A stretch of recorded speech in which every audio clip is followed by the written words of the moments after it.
মনোবীক্ষণ polyclinic, চিকিৎসার জগতে এক দশক। এখন এখানে সব বিষয়ে ডাক্তারবাবু একসাথে তলায়। ফোন করুন 7477799515 এই নম্বরে। লালগোলার কৃষ্ণপুর স্টেশন সংলগ্ন এলাকা থেকে হেরোইন সহ গ্রেপ্তার এক যুবক, পলাতক আরেকজন। তার কাছ থেকে প্রায় 400 গ্রাম মাদক উদ্ধার হয়েছে বলে জানা গেছে। ধৃতকে পুলিশে হেফাজতের আবেদন জানিয়ে কোর্টে পাঠায় পুলিশ।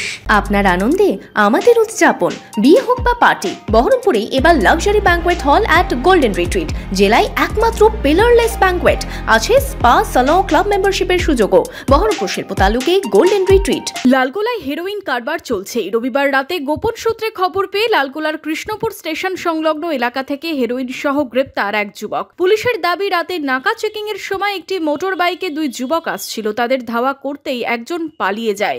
একজনকে ধরে ফেলে পুলিশ। তার কাছ থেকে উদ্ধার হয় 400 গ্রাম হেরোইন। গ্রেপ্তার করা হয় হুমায়ুন শেখকে। ধৃত যুবক লালগোলার হোসনাবাদ এলাকার বাসিন্দা। আমাদের কাছে যারা সোর্স ইনফরমেশন ছিল, সেই মতো আমাদের ইনস্ট্রাকশনে এখানে নাকা চলছিল। নাকা চলাকালীন একটা বাইকে দুজন ছেলে আসছিল হোসনাবাদ সাইড থেকে। তো তারা কন্ট্রাব্যান্ড যেটা হিরোইন তাদের কাছ থেকে পাওয়া গেছে। পুরো প্রসেসটাই ভিডিওগ্রাফি করা হয়েছে এবং 413 গ্রাম মতো 400 গ্রাম মতো রিকভারি করা হয়েছে। উদ্দেশ্য কি ছিল? এরা অ্যাকচুয়ালি একজনের কাছ থেকে মালটা নিয়ে অন্য একজনকে সাপ্লাই করতে আসছিল। দুজন ছেলে ছিল, তার মধ্যে একজন ধরা পড়েছে, একজন পালিয়ে গেছে। যে ছেলে ধরা পড়েছে ওর নাম হুমায়ুন শেখ, বাড়ি হোসনাবাদে।